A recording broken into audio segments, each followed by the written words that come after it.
This is my Husqvarna YTH 22V46. Last year I broke this center deck baffle and I could have welded that up, but I'm going to show you how I replace it with a brand new one. I've put the baffle here on top of the mowing deck to show you exactly where this is located. There's a bolt here right by the wheel on this specific mower, and there's a bolt right over there by the center wheel.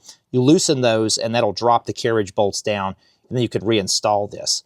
My old one had broken off a tab, and the second tab actually was cracked. So I would have welded it, but also it was kind of beat up, and I was just a little bit worried it may be affecting the way that this mower is cutting. What this helps do is on this blade, on this, if you want to call this your passenger side of your mower, it's helping with that rotation, so you get a really nice cut, and it's going to help bring that grass into the blade. Without this, you're going to get a lot of grass going all over the place, and I did experience that, kind of how I knew I needed to go ahead and replace this. So I'm going to go ahead and loosen these bolts and show you how to bolt this up. The nuts on these carriage bolts are a little bit rusted on my mower, so I'm going to spray them before I try to take it off. I've been using this. I have a camper, and I've been using this pretty much all around the house. I believe WD-40 makes this, or the same company that makes WD-40 makes this. Don't know that's any real special different than WD-40, other than I do like it's a silicone lubricant. So I'm just going to spray this on there and let this soak in on those nuts and bolts for a minute. These are the bolts that were in there, and you can tell they're the carriage head style. I don't really like these a lot of the times because once this square strips out inside the metal, it's hard to get these off or hard to tighten these back up. And this is some type of a locking nut that they have on here. So they definitely were hard to get off. And one of these right here, it did start to strip out inside the square metal inside the cutting deck there. So I'm going to take these off anyways and throw them away because they're rusted, and I don't want to have to worry about that later.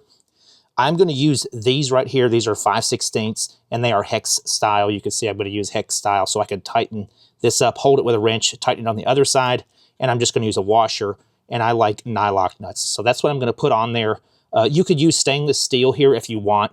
I'm just using a regular grade 5 because if these rust, I can just cut them off, replace them. And these were not, you can see, didn't have a lot of corrosion resistance anyways. So this should be plenty fine, and I could always cut this off if I needed to. And these will be definitely easier to get off because I can hold a wrench on one side and put my ratchet on this side. I realized when I went to go bolt this on, I was showing you the wrong bolt hole. The hole that actually attaches this plate is underneath this bracket that holds the wheel on my mower.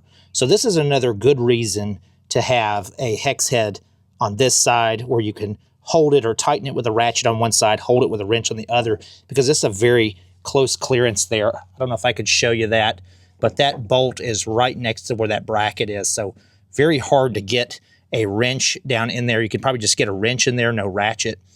You want to make sure, especially this one on this side, is no longer than 3/4 of an inch, or you're going to hit the bottom of the bracket when you finish tightening that up.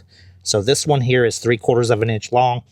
I did have 1 inch long, so I did have to cut this one down, but I did just keep this one here 1 inch long. And once I finish bolting this up, I'll try to show you from the underside of the mower how I've got that, what it looks like when it's finished. I do have my front tire on a ramp here that goes into my garage, so I've got a little bit more working area underneath the mowing deck there. So you may want to do that, maybe put some 2x4s, or if you have a jack or something, you can jack your mower up to get to this a little bit easier. Also raise that mowing deck all the way up. Mine has 6 levels, so I'm on level 6, which is the highest. Here's the view from underneath the mower.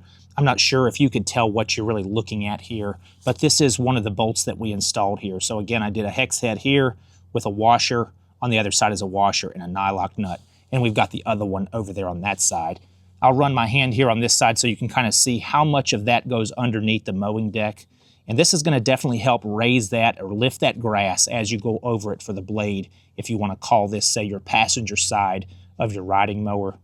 This plate does fit other models. So like I said, just double check if this is one that fits yours, or if you're looking for this, they referred to this as the mowing deck baffle. So take a look underneath there. There's also one here to this side. I didn't have to replace that one.